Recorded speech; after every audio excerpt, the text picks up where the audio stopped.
All right, so good day, everybody. Welcome back to KodeCamp DevOps Training Bootcamp. Um, we have recently come into our AWS lectures. In our last class, we talked about AWS compute services. In this class, we will talk about identity and access management in AWS, as well as storage services. We'll also take a brief look at databases as part of storage services. So let's quickly dive in. A brief reminder on what AWS is. It's a cloud platform that offers us infrastructure as a service, platform as a service, and software as a service um, capabilities for our use cases as individuals and also for businesses. It offers scalability, reliability, and optimization of our costs in cloud platforms. And popular services used are EC2, which is our server, identity and access management, which help us to manage users, and storage, databases, and services like that. Identity and access management. When we talk about identity and access management, we are talking about the AWS service that helps us to manage users and manage groups and manage the level of permissions, authorizations, and access that users and groups of users have to different AWS services within our cloud platform, within our infrastructure, when working on either an organization level or as a team. So when I create an AWS account, I want other people, other users to have access to that account. Perhaps I create this account for an organization, for instance, and this organization has a finance team. This organization has a management team, operations team. It has a business administration team, sales team. It has customer success team. It has the development team. It has the operations team as well. These different groups of users, and even down to the various users themselves, would have various levels of access that they will need to perform different operations that they need to do. The kind of access that a developer will need will be different from the kind of access that, say, a sales rep will need within the organization, right? So a developer might need access to upload code, for instance, but a sales rep would only probably need the access to make use of services that the developers might have developed internally for the teams to work with. So we need to be able to give people the authorizations that they need to perform the duties that they need to perform. What this means is that working with there's a principle in security known as the principle of least privilege, which states that a user should be given the access to only the things that he needs. You should not be verbose with access, because that would be a point of vulnerability for your system, right? If people are just given the same level of access and all types of access, it will be easy to manipulate your system through different users, right? If I get access to a developer account, I shouldn't be able to have some infrastructure level or administrative level access with that account, right? So implementing least privilege users and giving access, authorization and access to different users at different levels, depending on what they need to do, is the job and the use of AWS IAM services. Now, under IAM, excuse me, under IAM, we have different types of components. We have the users, we have the groups, we have the roles, and we have the policies. So the users refer to the individual accounts that are assigned to users, either human users or services, applications that need to have access to various services on your AWS accounts. Groups help to um, collectively put users that need the same level of permissions into a single manageable group. So you can get different developers or different business analysts and put them in a group and give that group access to um, developer tools or business analysis tools within AWS. Give the group access to it. So all the users in that group have the same kind of access. Now, roles are the components of IAM that set the permissions that can be used by these users or these services that have been created, right? So a user or a group assumes a role, and with that role is able to access services within AWS, and policies are the scripts that are used to define the permissions of the users or of the groups. Okay. So IAM users and groups, we've gone through that. The users are the identities with credentials and could be a person like you and I or an application. Say maybe you need a third-party application to have access to your system, right? Maybe you're working with infrastructure as code tools like Terraform, right? If you need Terraform to create a service within your AWS account, for instance, you will need to give Terraform some privileges. You need to give it some you need to create a service principal or a user for that tool, right? If you need to give GitHub access to your AWS system, right? You've set up your GitHub account, you've written code in GitHub. Now you want to use GitHub Actions and use GitHub Actions to deploy changes, to deploy your code into a server on AWS. That's GitHub Actions tool would need access to your AWS account, right? So it will be seen as a user. So you need to create a user for that account, right? So a user can be a person or an application or a third-party application. Now, groups, like we said, are just a collection of users that are assigned the same permission. So some use cases, so users can be developers, can be administrators, and can be applications as well.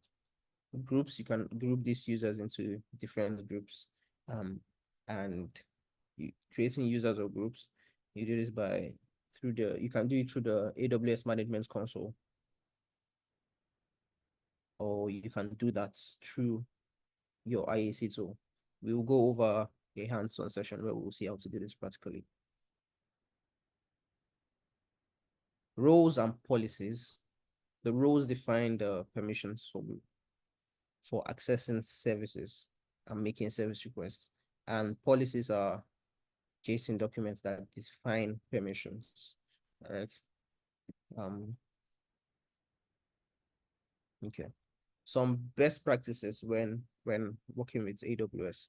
Some of the um best ways and most optimized ways of creating your IAM policies, your IAM users, your IAM groups, and your IAM rules. Some of the best practices include applying the principle of least privilege, which involves assigning users just enough access, just enough authorization to perform the operations that they need to perform.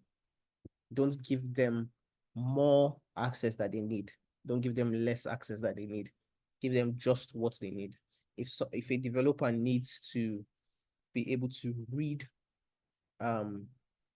data from a storage account, for instance, right? Your developer needs to read data from the storage account.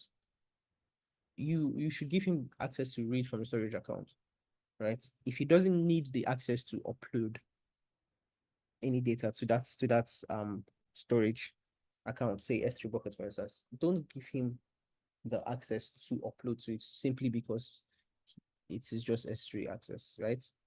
For instance, you create a developer on your AWS platform now.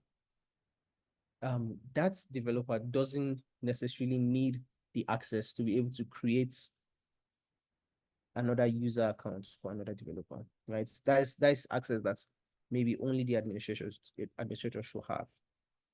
A developer you're creating might not need to have access to delete another user or have access to, read the costs or billing information of the AWS account that he is working on. So just give least privilege, give just the amount of access that a user needs. Grant only permission required to perform a task, right? So there is you have the ability to give for a particular service on AWS, maybe EC2, for instance. You can have the ability to give a user um all access, that is access to everything concerning EC2, right? It's a better practice to give them just the access they need. Maybe they need access to create an EC2. They need access to modify security on the EC2. They need access to, you know, update the EC2. If they don't need access to delete that server, don't give them access to delete the server. All right. So give them only the permissions required to perform their tasks. Regularly review your policies, your IAM policies. Review the policies that you've given. If there is need that you remove some, you update some policies, then do that. And regularly perform audits and updates on the policies as need be. For users, when you create an account, and you give them access to their management console through password authentication. Also, try to put in another level of authentication through multi-factor authentication, either with Google Authenticator or Microsoft Authenticator or any such tool, to have a second level of security. And yeah, add an extra layer of security by enabling multi-factor authentication for users. So that is a basic overview of IAM and IAM tools and components. Going over to our storage services within AWS. Storage services are simply the services that enable users to store data either in a structured format or an unstructured format. One of the most popular storage services that we have on AWS is S3, which is an object storage, a block storage, and it stores any kind of data in block level storage. It is highly durable and highly available. I think S3 and EC2 were one of the first two services that were created when AWS became a thing, when Amazon Web Services started. The first two that they started with were EC2 for servers and S3. So S3 is a very durable and reliable system for storing data. I think you have for an account, you have up to about, I think, 5 TB of data that you can store within S3. So S3 helps you store object level. So with S3, you can store both structured and unstructured data. You can store data of any type, text data, videos, PNG pictures, CSVs, any type of data can be stored within S3. And it's very reliable. It is scalable, and it has a 99.99% availability for its users. No, S3 offers different classes based on how long a user intends to store his data and how frequently the user would be accessing that stored data. The standard storage in S3 is provides the ability to store data and access it, as frequently as you might want. But that comes at a higher cost than other classes of storage within S3. You have the intelligence sharing, which automatically moves data that's not frequently accessed into another level of storage. So you have intelligence sharing, you have one zone IA, one zone infrequent access, and you have Glacier. So Glacier allows you to store data for up to 180 days without accessing it. One zone intelligence sharing and one zone IA. Intelligence zone works with 60 days for you to store data. If you want to store your data for up to 30 days without accessing it, you should use the intelligence sharing class and Glacier for up to 180 days. So for security within S3, you have the ability to set up bucket policies and access control, which helps you to specify how applications are able to access your buckets, which users have access to your buckets and which users don't. Because you have your buckets created within your account, but you don't want every user to have access to your bucket. So you can use bucket policies to whitelist or blacklist certain users from accessing your buckets, or to give even other accounts access to your buckets. You use S3, especially when it's not a public bucket. If it's a private bucket, you need to use bucket policies to give different users access to your buckets. Monitoring and logging is also enabled with S3 access logs, which helps you to see who has had access to your different objects within your bucket. And CloudTrail also does auditing for all services within AWS, including S3 buckets.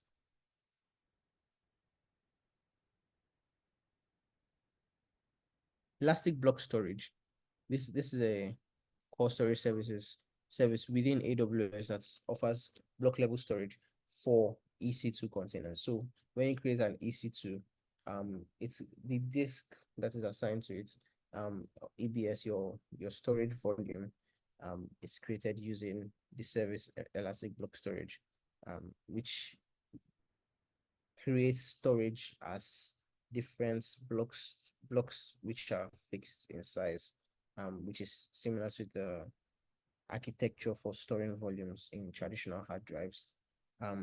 Elastic block storage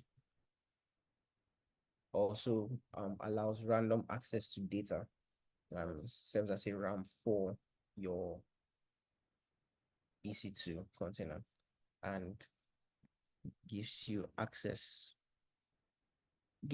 from EC2 to EBS. So the disks and volumes for your storage within EC2 for your servers is usually attached to Elastic Block Store service. And the types of EC2 include general purpose SSD, provisioned IOPS SSD, that's input and output per second SSD, throughput optimized SSD, and called HDD. General purpose SSD provides a balanced price and performance. And if you want higher performance for more critical workloads, say you have some workload that needs higher performance, maybe machine learning operations or high performance computing kind of workload, you have the provisioned IOPS available to you. For the disk volumes, if you choose to use that, you have throughput optimized HDD, which offers low cost for frequently accessed workloads, and then you have the cold HDD, which is which is best for use case with where you need low cost for more infrequently accessed data. EBS also performs snapshots, which takes a point in time backup of your block storage and encryptions for you as well. The next storage system that we have within AWS is the Elastic File System, um, which is a managed file storage system for AWS that is scalable and can be accessed by various compute instances at the same time. So you can create an elastic block storage, and that would be assigned primarily to just one server. But with the elastic file system, you can create this file system and it can be accessed by various instances that you connect to it simply by mounting an instance onto the elastic file system. Elastic file system is different from elastic block storage system in that elastic block storage system works with a block level storage, and the architecture of EFS creates a file level storage for storing data. Some of the key features include scalability, which is that EFS automatically scales storage capacity depending on the amount of data that is put into it. So when more data is being put into EFS, EFS has the ability to automatically scale out or scaling when less data is being stored on EFS. Concurrent access allows that multiple EC2 instances are able to connect or are able to mount onto EFS file system and have access to the data on EFS. Durability. EFS replicates data across multiple availability zones so as to have protect your data, make it available, and prevent data loss as much as possible. Management is simple through the AWS management console, and that helps to reduce complexity. And EFS as a service within AWS is optimized to be of high performance for its users and for the applications that use it. Okay, now for these file systems that we've looked at, some of the differences.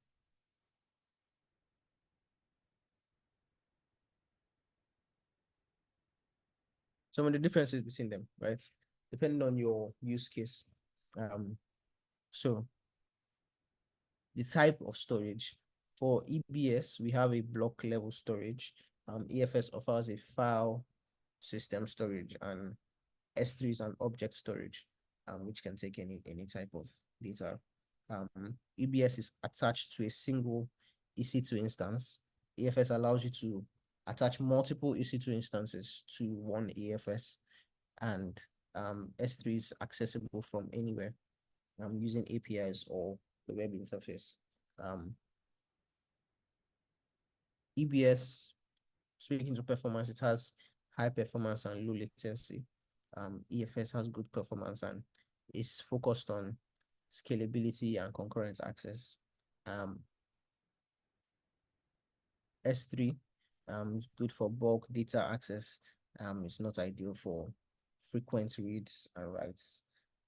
Scalability is manual in EBS.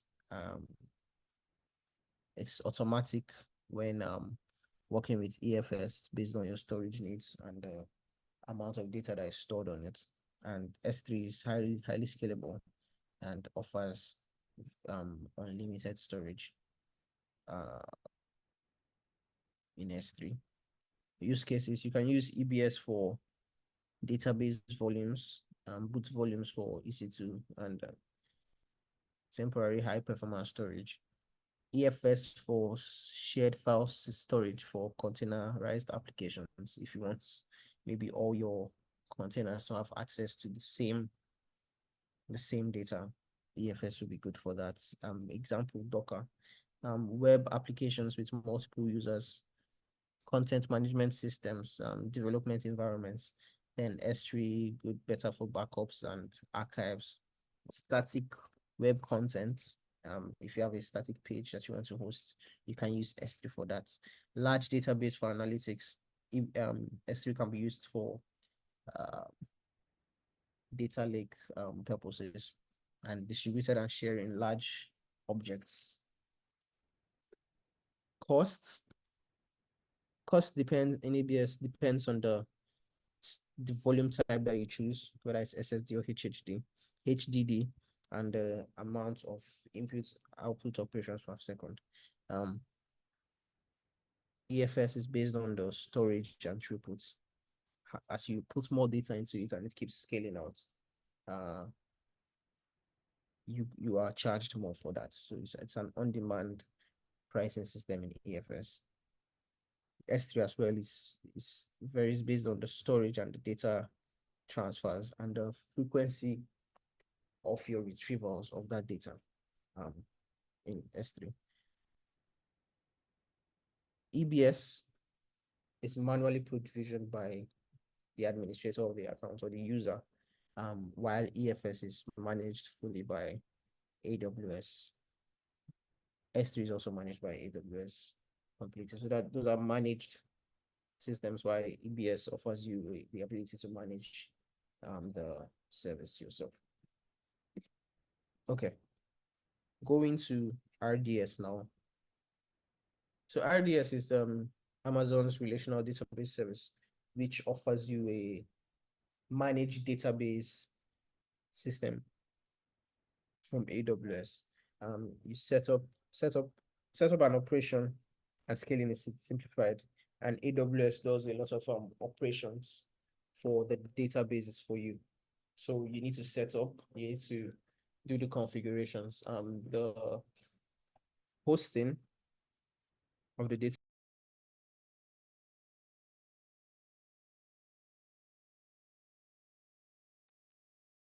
The hosting of the database, the hosting of the database and the database operations are handled by AWS. So RDS is a managed database service for AWS. Depending on the scale of your database operations, you might want a managed service so that you will not have a lot of operations overhead while working with your databases. So what is RDS? RDS is a cloud-based service for deploying and managing relational database. It supports a variety of database engines, which include Postgres, MySQL, MariaDB, Microsoft SQL Server, Oracle, and AWS also offers you Aurora, which is compatible with Postgres and MySQL, and offers you a lot of advantages when you're working with Aurora, especially when you have larger database needs or enterprise level database needs. It helps you to also automate tasks like provisioning, patching, backups, and scaling, right? So some of your patches,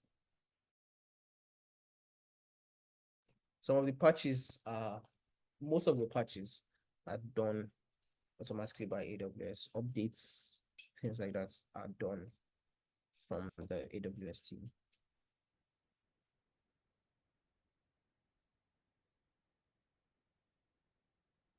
Some benefits of using Amazon RDS. It simplifies management. You get to focus on your database, your application development, and RDS handles the database operations for you. So there are a lot of operations involved in managing databases, and AWS throughout the RDS helps you take care of those operations and on your behalf. Scalability, you can easily scale your database storage and compute resources, scaling them out or scaling them in, depending on how your needs and requirements change. RDS is also highly available. You can implement multi-AZ deployments, which means that you can deploy various instances of your databases in different availability zones, which offers you, you know, higher availability and helps to eliminate a single point of failure. So that improves uptime and helps with disaster recovery. Cost effectiveness, you pay for only the resources you need. It offers you on-demand pricing, and depending on your budget and depending on your needs, there are various types of instances at various prices and various levels of performance that you can take advantage of. Security, when looking at security, you have various built-in security features like access control to your database, right? Which is very important. Encryption of your data at rest and in transit. Some other key features of RDS, you have multiple database engines. You can choose from a variety of database engines: Postgres, MySQL, Microsoft SQL, Oracle, if that's what you use. It is scalable on demand. You can easily adjust the storage and compute resources depending on your traffic, depending on your workload, and depending on your storage and database needs. It offers you backup and recovery, right? You can automatically back up with various points in time restore capabilities, and this ensuring database protection and business continuity. Read replicas, you can for performance reasons, you can set up and separate read replicas from the right instances of your database, and performance optimization. Aurora, through Aurora, higher performance of databases at an optimized cost.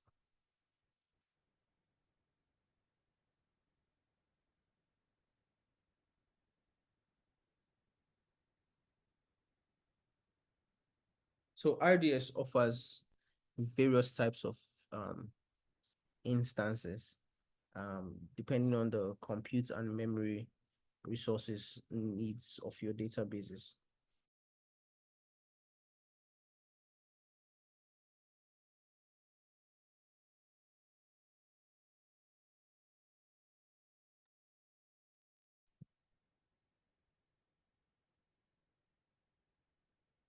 So each instance type is identified by the class and the size. For example, you can have a DB M5, which is the class, and X large, which is the size, which represents an M5 instance class and a size of X large within that class. The class signifies the general category of the resource, whether it's a general purpose database instance,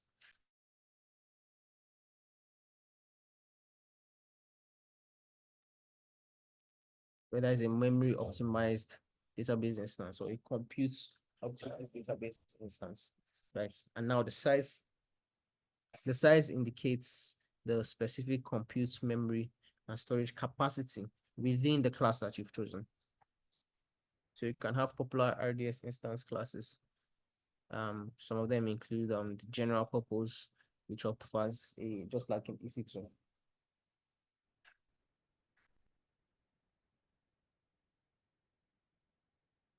Just like in EC2, it offers a balanced combination of CPU, memory, and storage.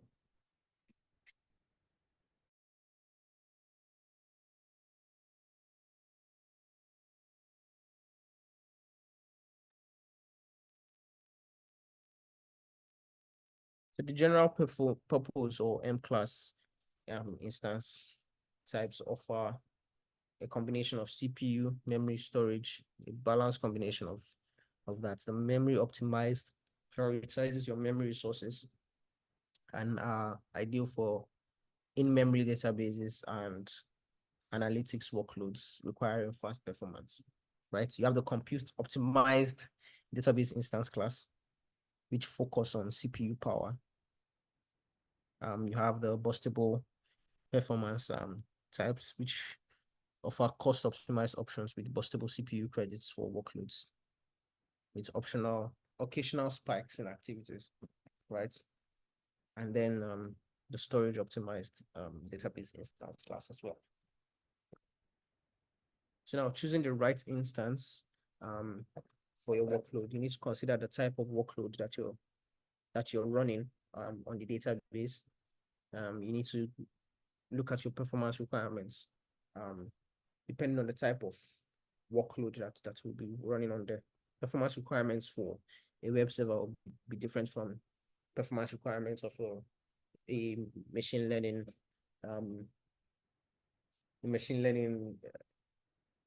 model that is running with access to that database. Your scalability needs, how you would like your database to scale in or scale out.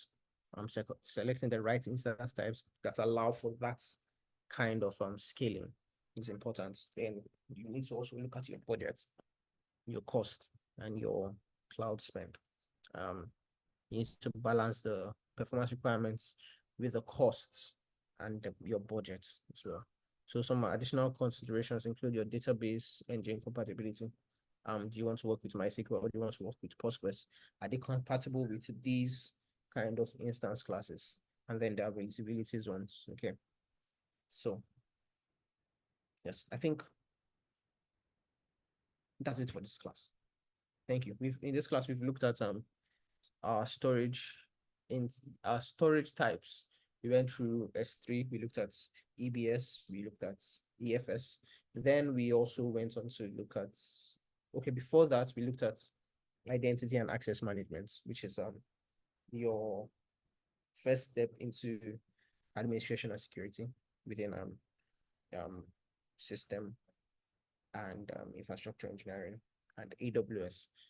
So we looked at how what users are, what groups are, what roles are within AWS. Then we also finally looked at databases within AWS, managed databases using RDS. Yes.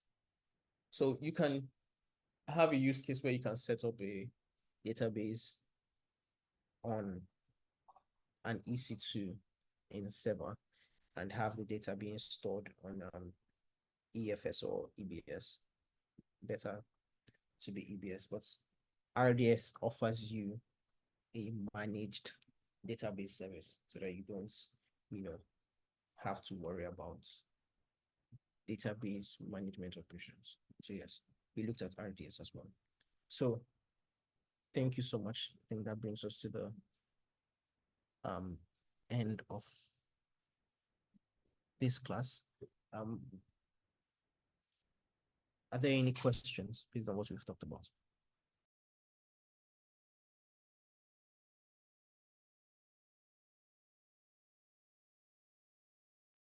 Okay, we have one hand up. Is there any other question?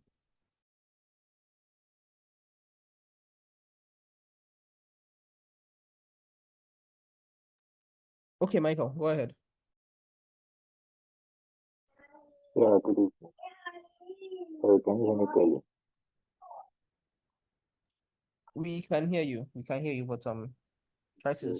So I want to ask a question. Does AWS actually, does it permit, integrating of external services instead of using their own personal services? For instance, probably if you don't want to use EBS, you say you want to use Redis. Does AWS allow integration of external services?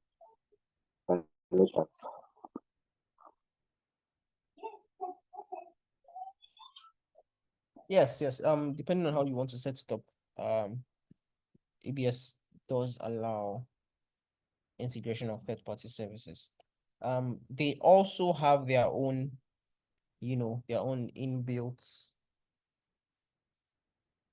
managed services for some of the open source tools that there are services within AWS that offer you a managed Redis instance, a Redis database. We have Elastic Cache with Redis. So with Elastic Cache, you can set up an in-memory database for Redis with AWS services, right? Because you know that with some of this, with Redis, for instance, you need to be able to set up Redis and manage your Redis databases, correct? Yeah, so AWS can offer a managed Redis instance through Elastic Cache, right? So yes, you can use third party services. You can use open source services with AWS as well. Yeah. Okay, that's one because I was actually concerned. It's not like they are very rigid on their configurations and everything is going to be strictly their tools. So that's why I asked that question. Yeah. Thank you. Thank you for that question. That's a wonderful question. Um,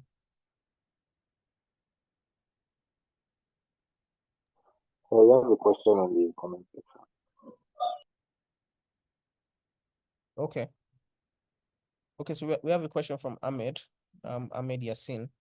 He's asking, when deploying, you choose a database, either MongoDB or others. Does choosing the database type also go hand in hand with the language used when deploying, for example, a web application? Okay.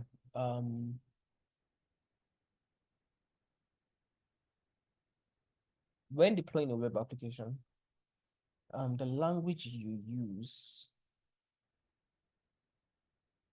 in most cases shouldn't affect your choice of database engine. For instance, if I'm working with um if I'm building a Python web application, a Python, you know, REST API application, for instance, and I want this application to be able to connect to a database. Most database engines are going to be compatible with most all languages, right?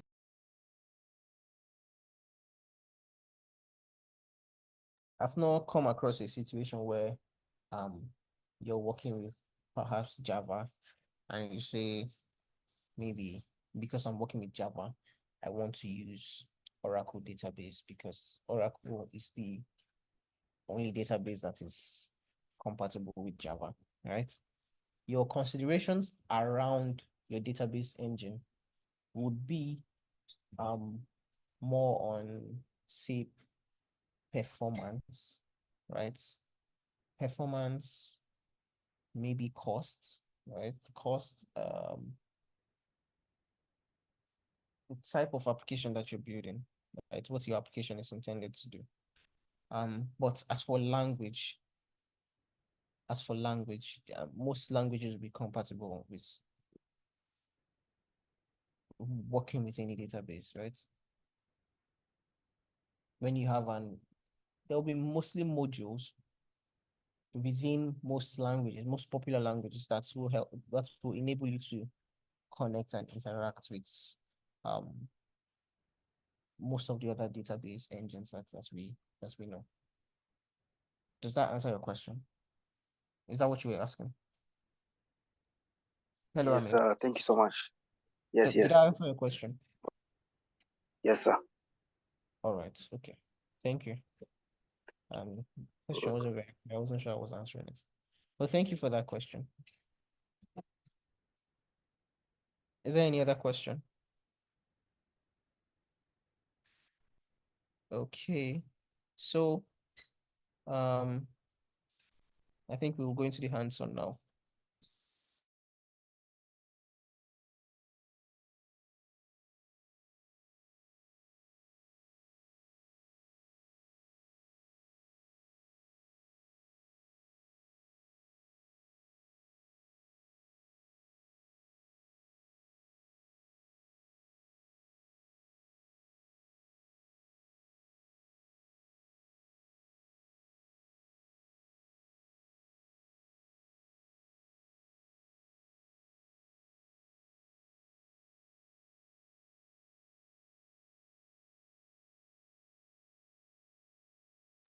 All right, so I hope we all have our AWS accounts set up and we are ready to get down to it.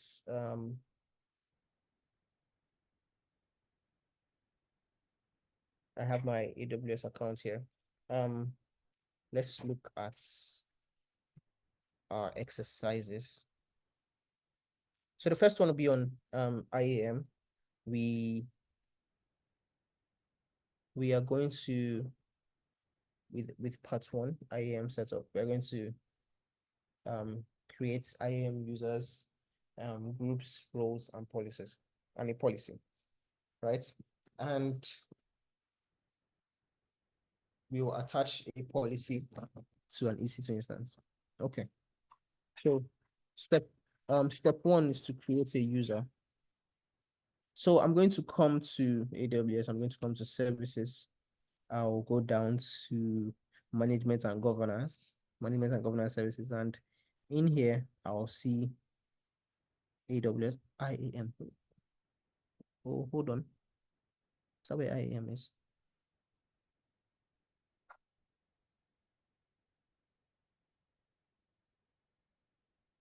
Security, identity, and compliance.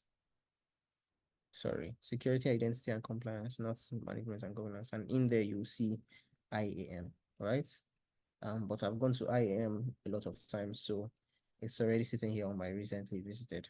I can also easily come to search here and look for IAM, and it will bring up IAM for me, right? So there are many ways to kill a rat. I'm coming into IAM right here, and when I come to IAM, I can come into users here.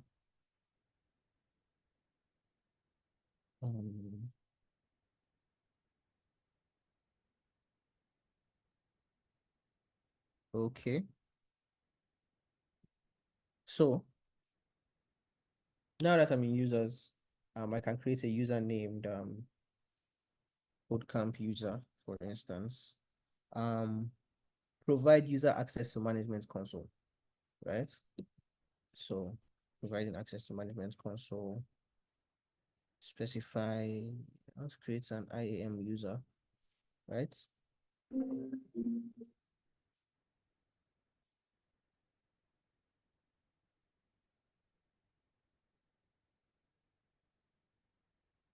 And I can customize password or allow AWS to generate a password for me. User must create new password on next sign up, right?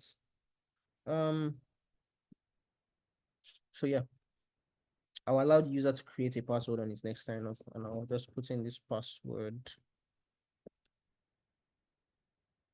as a basic password for this user, right? So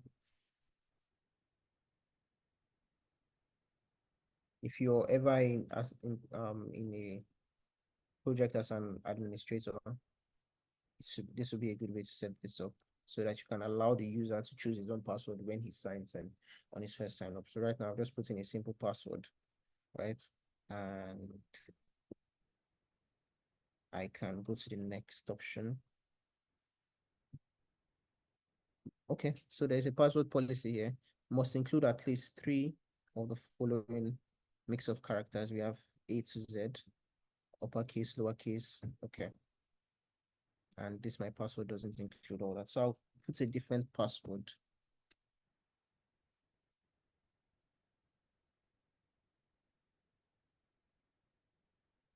Right? So this is a better password 1. And I'll go to next. Do I want to attach any policies to this user?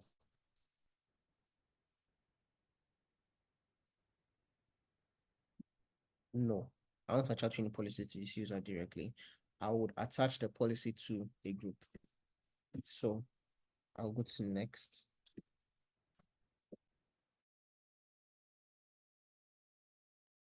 I'll go to next, and It shows me a review of everything. If I want to add a tag, I can add a tag here, which is optional, but it's a good practice to add tags to your resources so that you can to help you manage them better.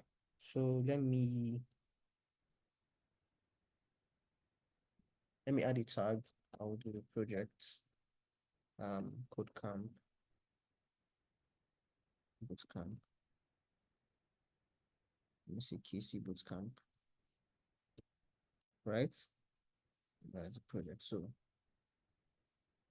I'm creating this user, and the user has been created. I'll download the CSV file, which will have the details of the user, including the password and the username and the console URL of this user.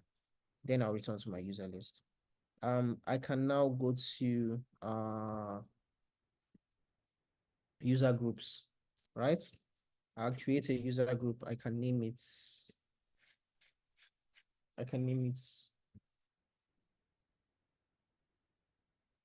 right, KC users, and these users will have so these are the policies now, right? These are the policies that I'll attach to my users. Let's look at something like EC2, for instance, right? EC2 that we spoke about last time. Now, EC2 read-only access, right? What does it say? This is the policy document, right? Now it's saying in the statement, allow EC2 describe for all resources, right? The effect is allow. The action that this user can, with this policy, is easy to describe for all resources. It also allows the electric load balancer describe on all resources, also allows the listing of CloudWatch metrics and describing CloudWatch metrics as well. EC2 writes, let me look for EC2 writes. EC2 writes. Let me see the next page. Launch full access. EC2 instance connect. Let's see this.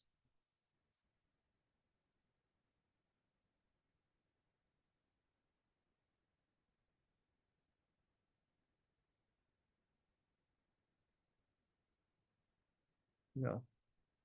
EC2 full access. EC2 full access. We have CloudWatch all access, IAM, great servicing tool. Now, this gives all access to everything concerning EC2, right? Whereas here we have something like, where's that read? In this read only, we have something like EC2 describe. This EC2 full access gives all access to EC2, right? So something like this, if applied to a group that needs only to read EC2 data, you see that you're not working with least privilege, right? Okay. So I'm going to assign EC2 full access to this user group, S3. I'm going to give it access to S3 full access as well. Should okay.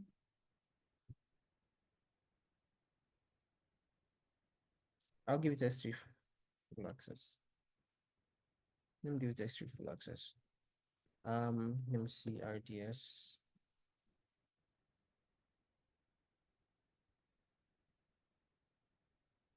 Right, you need access to RDS as well. Let me see EBS. Anything on EBS? EFS. Okay. So that's this group. And then I'll add the user, add users to group. I'm adding this KC user. Then I create my user group. Right? So if I look at this user group now, I have KC user here, and I have these permissions for this user group.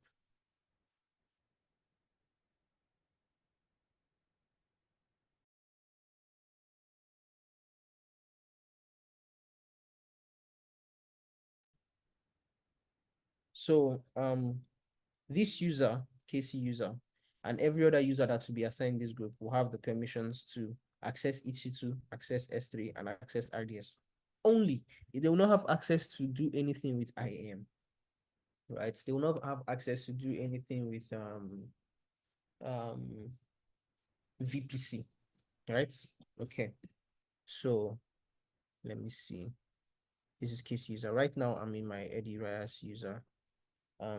This is KC user, and I'm going to go to log out, right? Going to sign out here.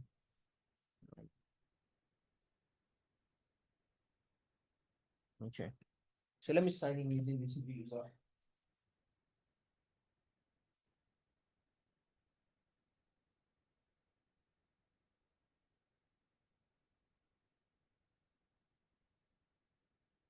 So I was signing using this new user.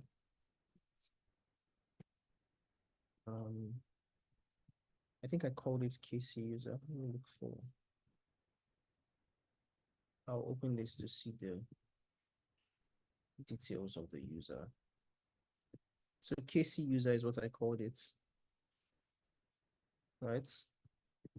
Still within the same account ID and KC user and the password, the default password. And what do you think the first thing I'll see when I log in is? Somebody is probably answering in the exactly. So remember we said that once the user signs in, they should be able to create a new password, right? So this user is going to be able to create a new password.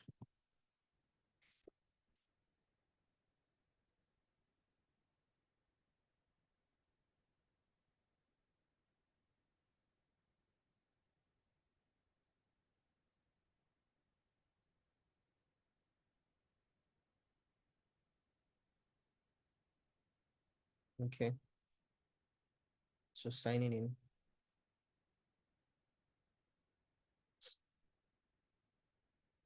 So now I am signed in as KC user, right? KC user. I will go to EC2.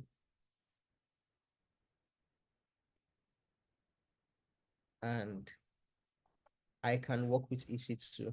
I can do what I want with EC2. If I try to go to S3, right? I also have access to S3. Now, if I decide to go to what? VPC, right? We spoke about VPC before. I'll see here that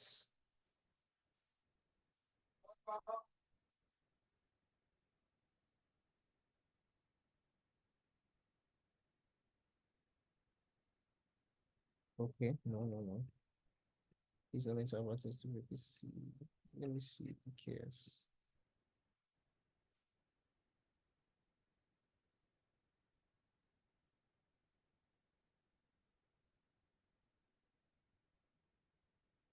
Okay. So it doesn't have access to EKS. So you have access to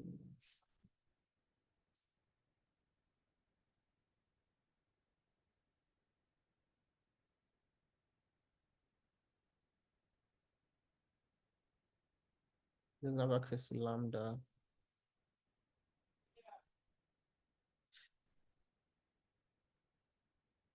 Let me see IAM. Let's see IAM.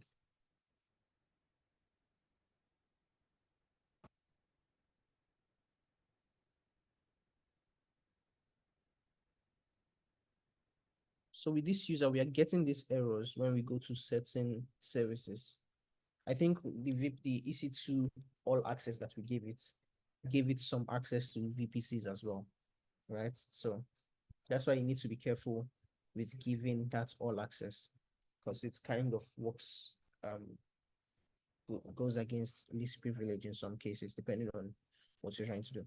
So right here in our IAM, we can see that this user, KC user, does not have access you don't have permissions to IAM list users. It cannot list the users in this system. You cannot see the other users, right? Because it doesn't have access to IAM. We only gave it access to S3, RDS, and EC2. So all other services, this user doesn't have access to them, right? So that is the beauty of identity and access management. Let's quickly log out of this instance, this user, and go back to our normal user.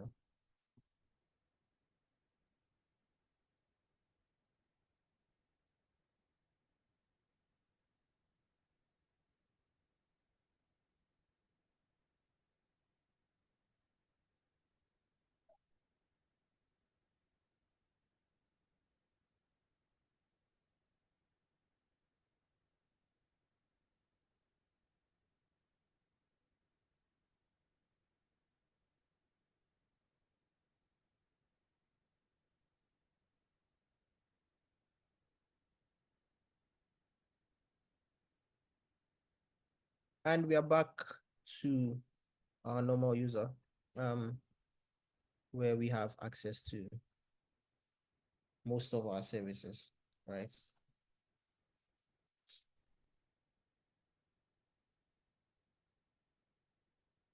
So always remember your account ID is this number up here.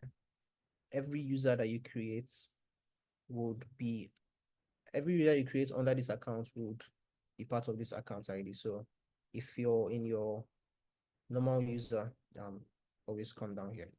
Quickly still on this, when you create AWS and you log in for the first time, you are in your root user account. That root user account has access to every single thing on AWS, right? It is not a good practice to work with your root user. You should use your root user to create another user or another user group for yourself and work with that user group, right? You can even give that user group admin privileges to everything in AWS if you want to.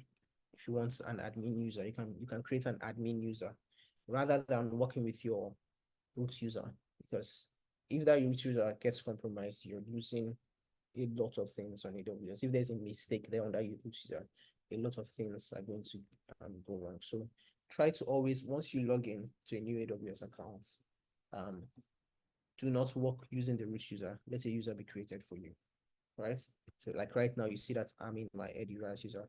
Even though this is my account, I created a user for myself, and that's what I'm using here instead of using my root user. Okay, so it says create a new group and attach a policy. I think we've done that. Yeah, we've done that. Create a role and define a policy. Okay, so we want to create a role, right?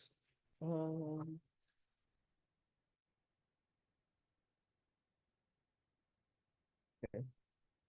So go to IAM. I'm going to IAM. I'm going to roles,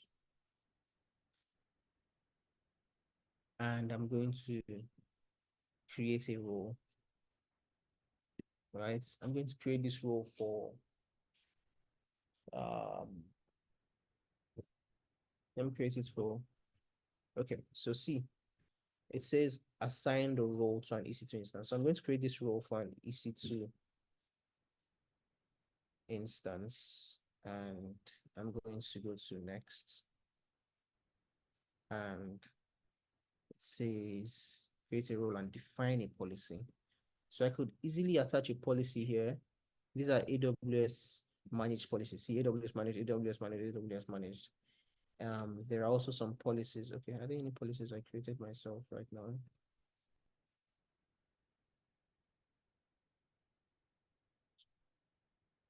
Okay, so I can use an AWS managed policy, or I can create my own policy.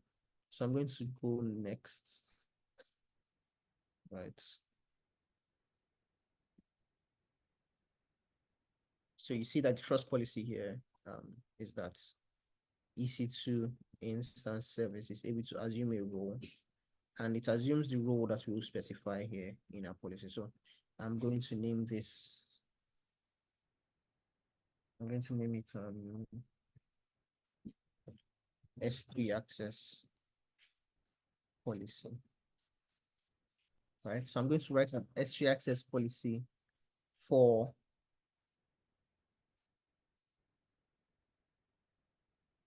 what was our project name? KC Bootcamp. Right, so I'm going to create an S3 access policy that I'm going to attach to an EC2.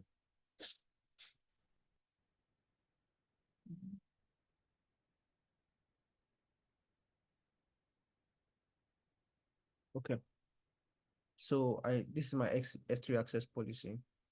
Then I'm going to add permissions, create inline policy, right? I'm going to use JSON. I can use a visual, it can allow you to use visual, you can select S3 and all that, but let me use JSON so that you can see what it looks like. So with this, I have version, the first thing you declare the version, which is 17th October 2012. That's the version that's that's the version of the policy that we're using, which is the latest one actually. I'm going to name this policy the statement ID, SID. I'm going to name it S3 access. I'm going to allow, so in here, I'm going to specify S3. Let me see here. So there are some S3 actions here. So S3, let me take list buckets.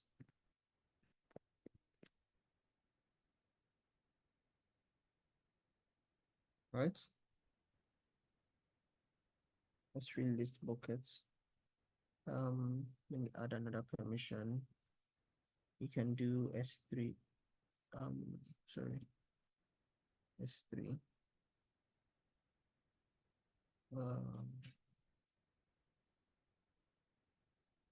S3, let's do get objects. Where's get objects?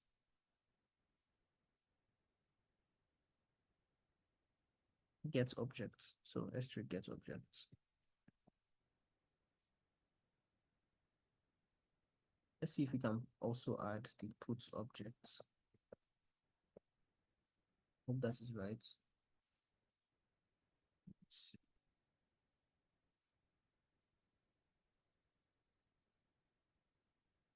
Yes, so we have put objects there.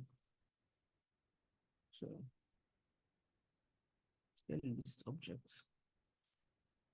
We have list buckets, there's list objects.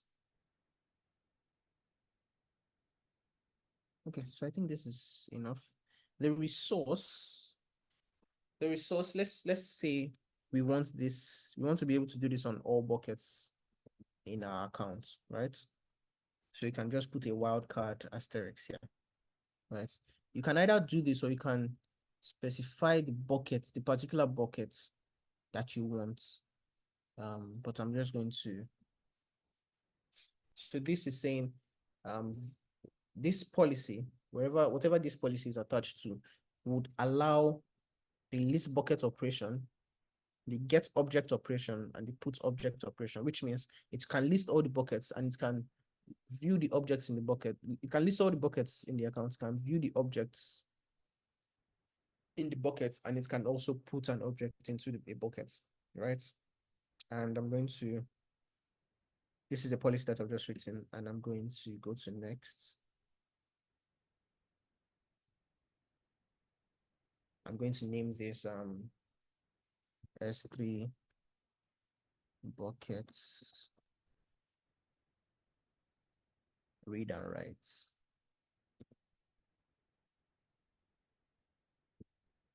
policy. S3 buckets read write. Right, that's what I'll name it. And I'm going to create this policy. Okay, and that has been added to the role that I created. The role, I actually named my role S3 access policy, right? But it's a role. So a role can be a collection of various policies. I can add another policy here if I wish to. Finally, are we still in?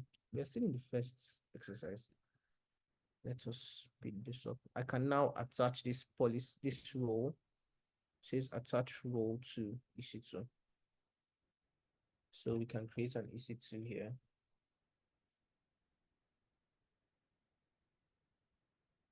And create an EC2. We'll create an Ubuntu machine.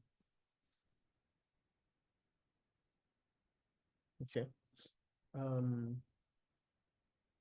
I'll name it S3 server. Ubuntu free tier. I'm going to use our key from the last class that we created. This will just be in a VPC. To be in our default VPC, S3 traffic from anywhere, SSH traffic from anywhere, from my IP, input it from my IP, or from anywhere. This is a demo. HTTP, HTTP from anywhere as well. And then I'm going to launch this instance. While the instance is launching, let's take a question from Michael Wogo. Go ahead, Michael. Okay, sorry. Actually, there's a question. Yes, I wanted to ask, all this access control that is being implemented, is it that you have to do it before you deploy the EC2, or you can do it after deployment in a way? The access control. Yeah, all of this access control and the creating of users. Is it that you have to do it before deploying any instances, or you can do it after too also? You can do it before, you can do it after, but all these things we are doing, setting up users, setting up permissions, operations tasks, administrative tasks for your AWS account, right? Setting up an AWS account doesn't mean you are coming to set up an EC2. There are many other things you can do with AWS, right? But the administrative tasks, managing the AWS account itself, knowing who has permissions to what, knowing who has access to what is important, and you can do it. You should set up, you should do it before, you can do it during, you can do it after. Do you get? Okay. I was thinking most of the ways that you mentioned are just the instances that we've actually launched before. I didn't even go to my mind didn't go straight to the account section. So I understand clearly now. Okay. So we are going to attach the policy that we wrote. Let's see, instances.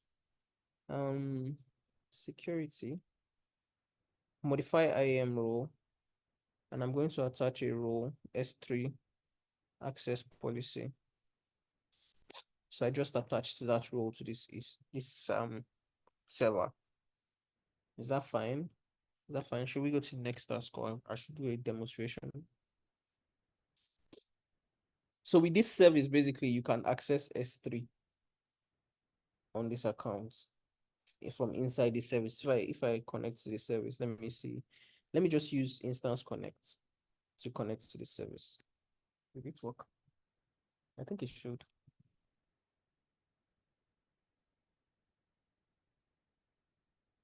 Okay, probably wouldn't. Did I deploy this in a private? Okay, it did. Wonderful. So we are inside the instance now. Mm.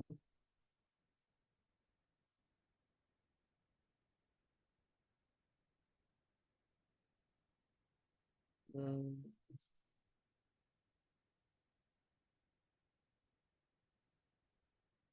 Hmm.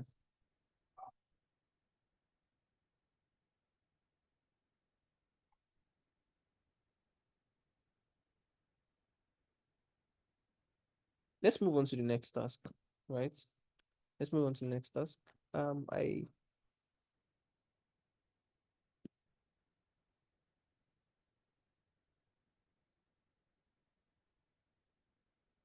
think we understand this.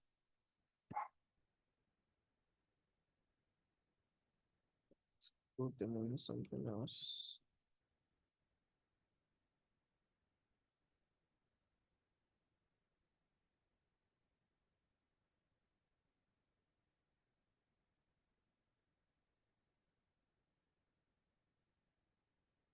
Let's move on to the next task, right? Where we will create EBS. Adedeji, please go ahead. Sorry. So I'm going to. I'll take down this instance. Adedeji, please go ahead. All right, so good evening. Good evening. Please, from the question Michael asked, so I Okay. got another question. So that means all this we are doing, let's take for instance, as a DevOps, if an enterprise gives you a project, that means they are going to give you permissions to their AWS account. Is that what this means? Exactly. Yeah. Wonderful. That's exactly what it is. If you're a DevOps engineer coming in to work with an organization, they will probably create a user for you, give you the permissions you need to access that. If you're a DevOps engineer in an organization, right? You're the DevOps engineer of an organization. The organization wants to have some external developers, right? Come in, some outsourced developers come in to work on a particular project, right? Yeah. You create a user, the different users for the different developers that are coming in, put them in a group and give those group access to the things they need. You will not go and give them access to cost management or billing information that they will now go and see, oh, okay, this is how much is people are spending on their cloud accounts. You won't give them access to IAM, where they will now be able to revoke your own permissions. Do you understand? Yes, I do. Yes, exactly. So Please, does that have much to do with site reliability engineering? that is more on security and administration. It's more security than site reliability engineering. When you're talking about site reliability engineering, you're talking about the processes that you're and operations that you're doing to make sure that your sites are available Okay, for the sir. customers, right? Talking about uptime, talking about resolving issues, disaster recovery, and things like that. This is more on security and administration. All right, sir. Thank you, sir. All right, thank you. So what we are trying to set up three. Please, sir. Hello. Hello. So we're going to try and set up S3 now. Okay.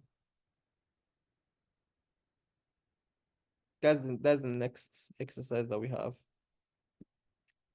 We have create and configure an S3 buckets and set policies and permission on that. So let's go to S3.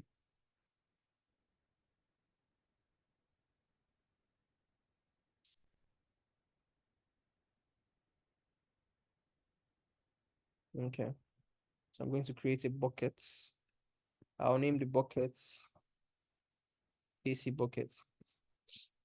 Now your S3 bucket name should be unique. It should be unique. So it's possible that somebody named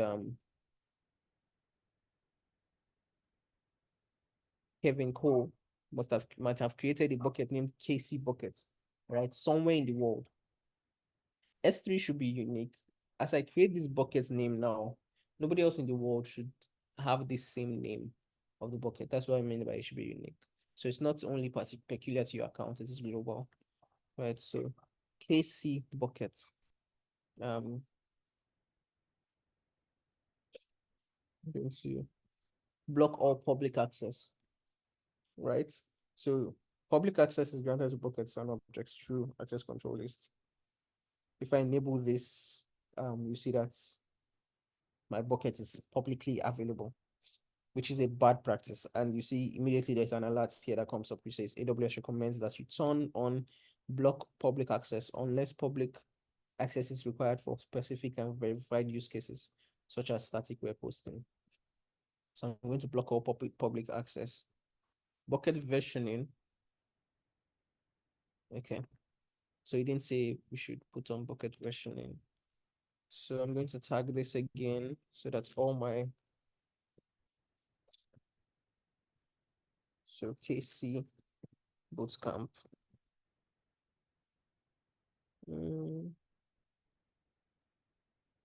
Objects lock.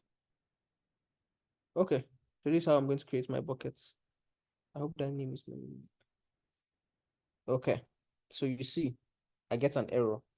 Buckets with the same name already exists. So somebody somewhere in the world, Kevin Chukwuemeka, somewhere already has created a bucket named KC buckets.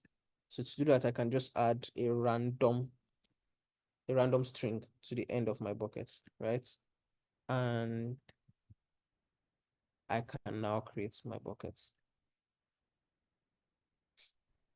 So now it creates this unique bucket that nobody else has the same name.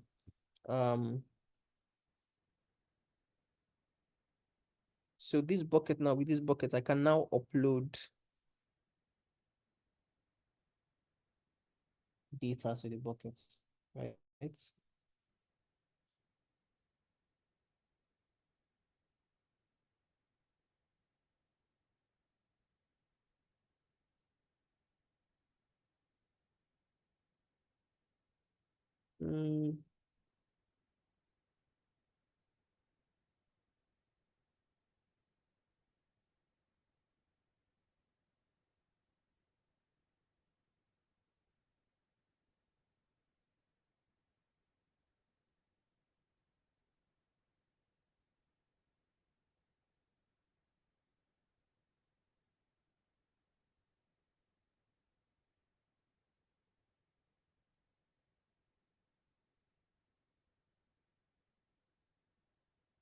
So I'm trying to get a random picture that I can put there. Okay. Where is my buckets?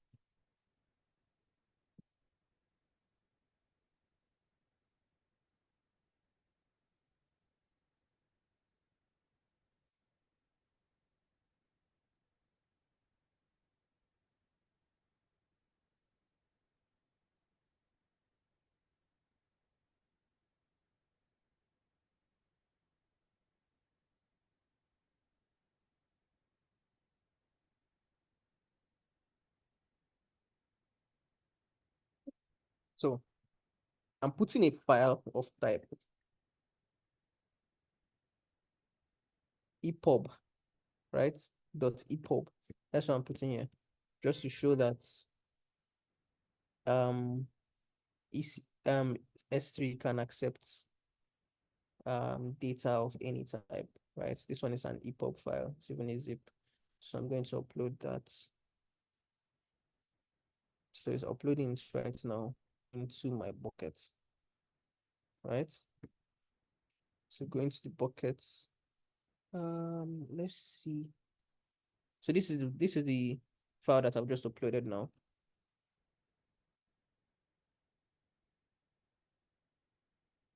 Let me see. There's something I'm looking for. Hope I find it.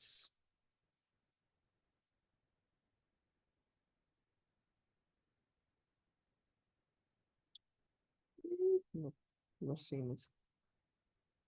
I think there's a place.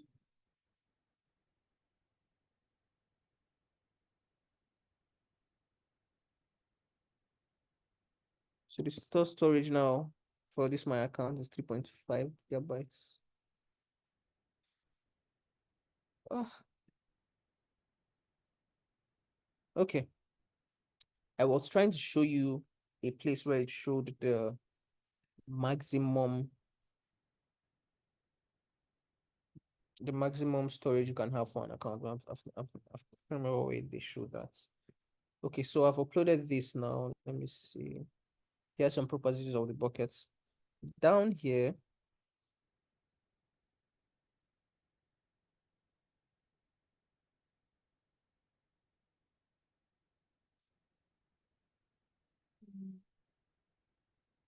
so we can connect various services to this bucket. We can set up static hosting.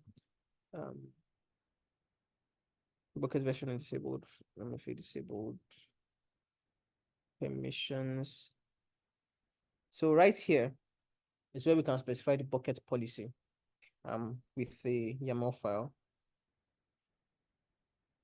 Here's some metrics of the bucket, management of the bucket. Can set up a life cycle to be able to transition the buckets into various other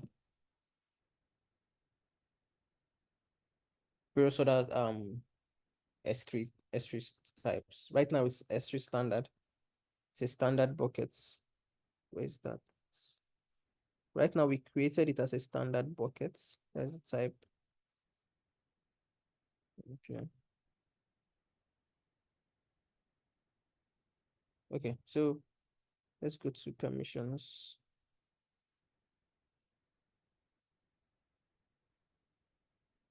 Okay, here we can give it. Let's add a statement. So I clicked add statement and it's the same format as the same format as the policies that we worked on. So principal, we can use this principal to give this access to the principal is like, say, the person that you want to give access to, right? Person that you want to give the set of users, it could be users, it could be other accounts, right? Like I can set this to give it access to a different AWS account, right?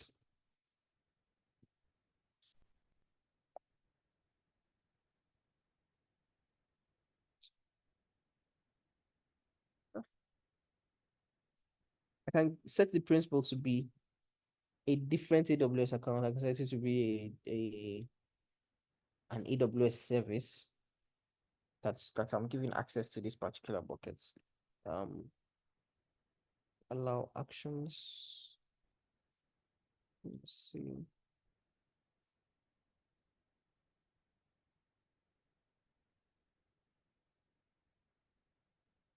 Sorry, this should be in quotations. S3.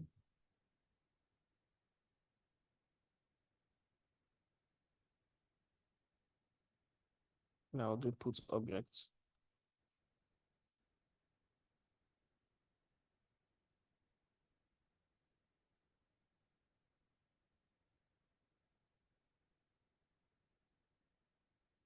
S3 put objects for principal.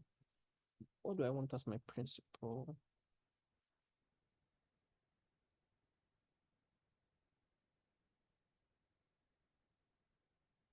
Okay, the resource puts objects. The resource, what do you want to put it to put object into? I can put my S3 bucket's name here, right?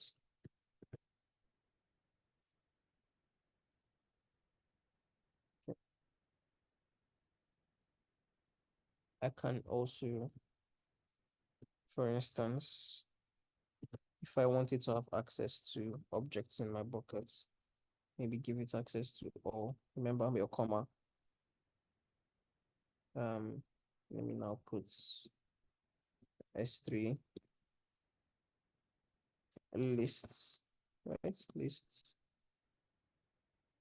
objects. Nope.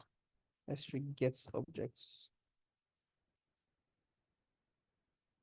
I did not put a comma here, so it's giving me an error. And as I put the comma, that error goes hello. Okay, why is it still showing me an error? Invalid line 12, column 4. Get objects. There's nothing like get objects. That's telling me there's nothing like get objects. Maybe it's get objects. Okay, get objects, not objects. So get objects. All right, so that error has gone out. So now I've told it put objects, it can put objects into these buckets, or it can also get objects from all the objects inside these buckets. I can specify certain objects that it can get and certain ones that it can get. The principle. Okay. Here we have two links up here that AWS has provided for us. We have a policy example link. We also have a policy generator link, right? So you can go to this link and even generate policies by yourself, like this same thing that I want to do now. I can give it AWS S3. Wait, AWS bucket policy, right? Allow actions. It can allow actions like create buckets, can allow actions like delete buckets. I can allow actions like delete object. I can allow actions like get get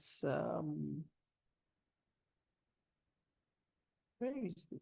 Get objects. Then lists buckets, puts objects. Where's my puts buckets?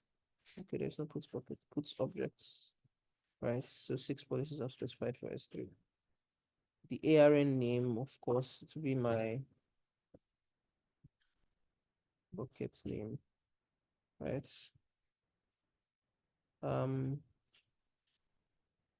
You must specify one principle. Let me look at some examples. This will load.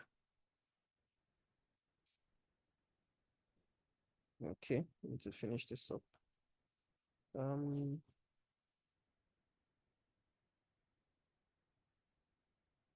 So I'm just looking for a principle. This one has principle as the wild card here. So any principle can take advantage of this. This one has the same kind of principle. So okay, so this one has principles as some AWS account. So this is an account that it has. This is another account. So these accounts can have access to that bucket, right? So this, I can take this and specify a particular AWS account that can have access to the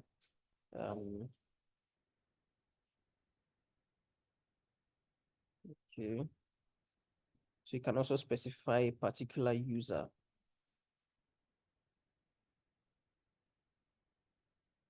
What I'm looking at now is an AWS documentation, which is available on the internet. Okay. AWS service, cloud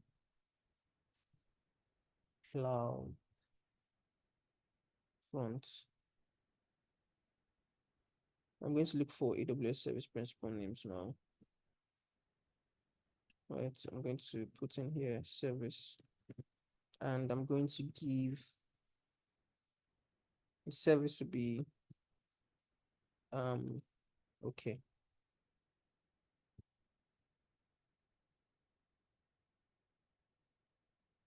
So AWS services have various. Let me see AWS service principal, AWS service principal list.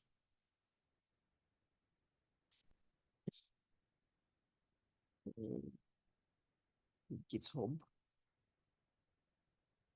list of AWS service principals, right? And I'm going to take CloudWatch. Where's CloudWatch? It's Cloud Show, Cloud Mission.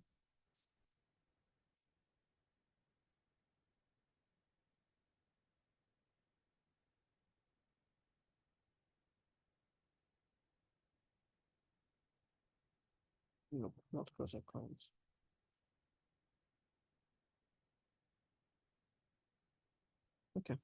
let me just take EC2 for instance. Let's take EC2. EC2 dot AmazonAWS.com, right? That would be my principal, for instance.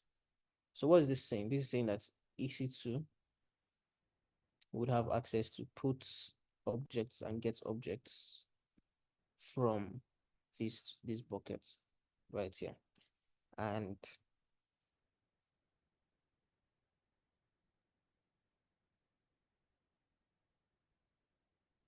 I can now create this policy. It's giving me security. So restricts access to service principals. Granting access to service principals without specifying the source is source area and source account. Okay. So in addition to effects, the principle that you specify, the effect, the action, and the resource, you can also specify conditions, right? Which are like right here. They're optional, but this recommendation from AWS is telling us that it's a good thing to have.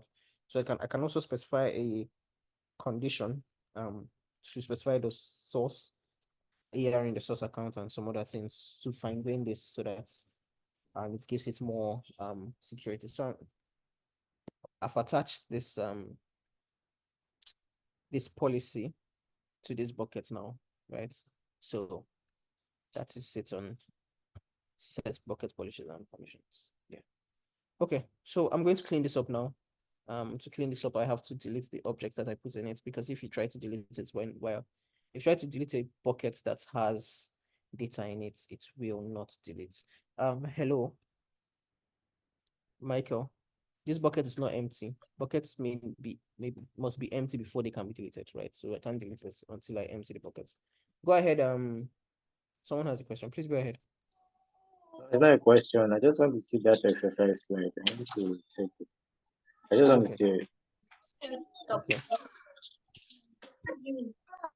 So this is the exercise. The first one we did was the IAM exercise, and then we did the S3 exercise. I'm going to have to skip to the last exercise.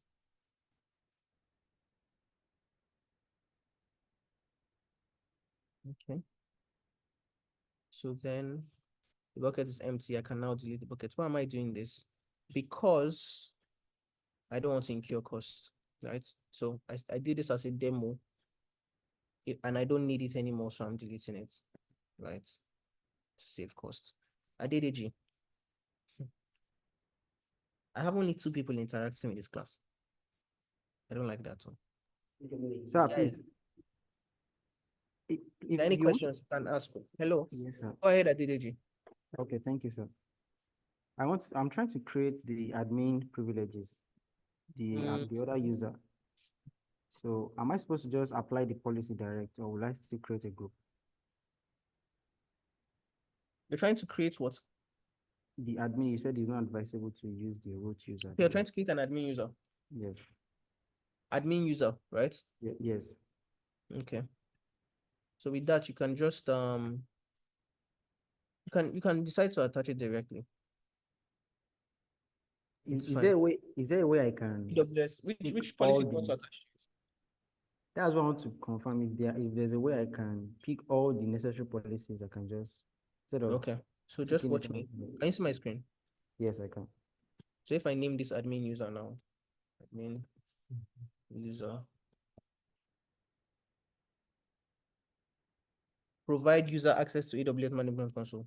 Let the user have access to Management Console, because this will be the someone that you want to be interacting with the UI, the console. Yeah.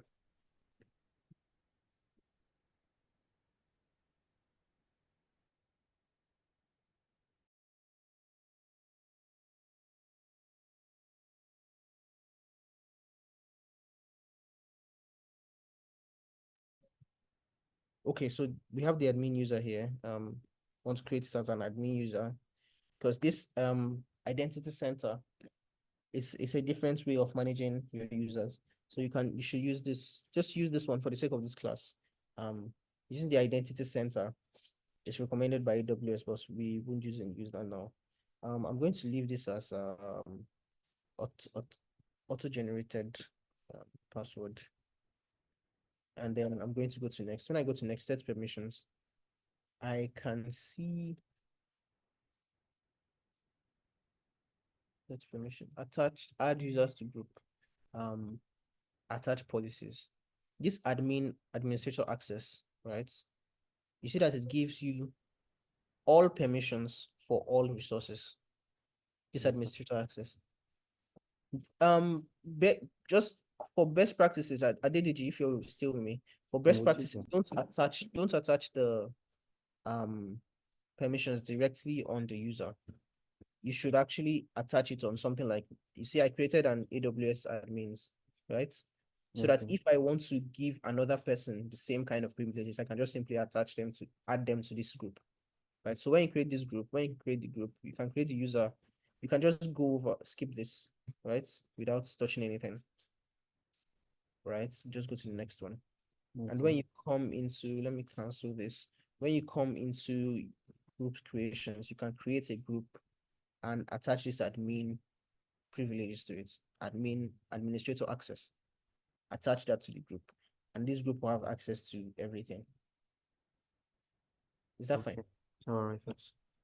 But things like costs, you have to specify that differently for users.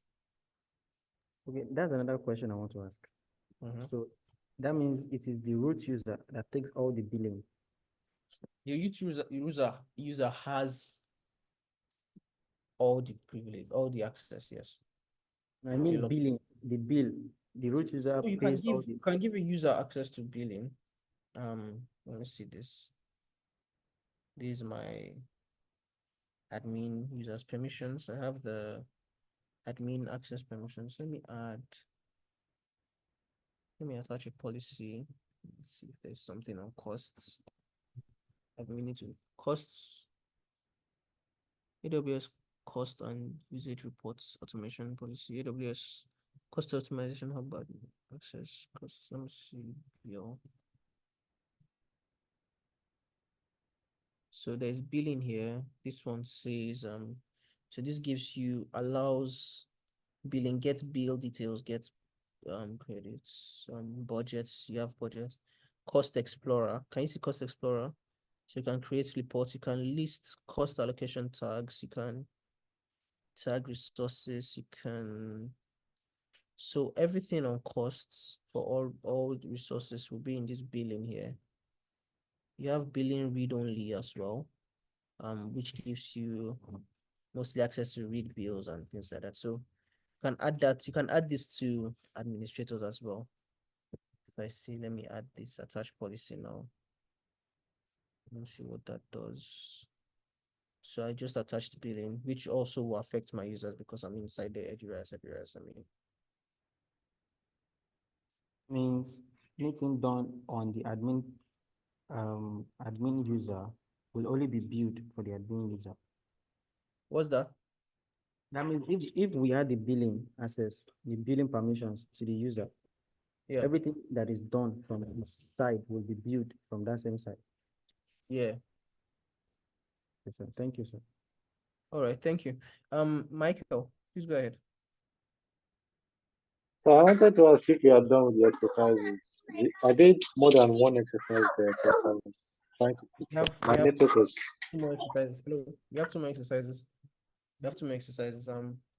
But we can end the class here and set up another class for the remaining two exercises because they're really long exercises that might take up to like.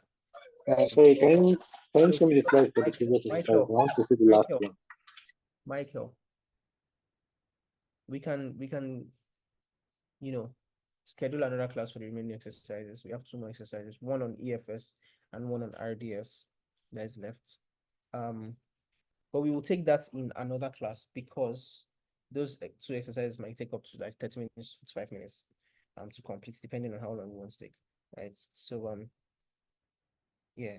Chika, you want to ask a question about the class? We also have an Yes, sir. Yes, okay. sir. I Go want to ahead. ask a question. The exercises, all the exercises, please, can you share it with us in our code camp? I would I can like do to it. go through. Okay. Sorry, Okay. on Discord, brother. On Discord, all the exercises involved. We'll do that. We'll do that. Okay, thank Yes. you. Yeah. Cassie, you have a question on this class? You have a question about what we talked about in this class? No. Okay. Okay. Then so thank you everybody for joining. We'll schedule another class to treat EFS, where we will create an EFS file system and attach it to an EC2 instance, so that we'll attach it to multiple EC2 instances, so that we can see how that works. Then we will also set up a database, a Postgres database on RDS, right?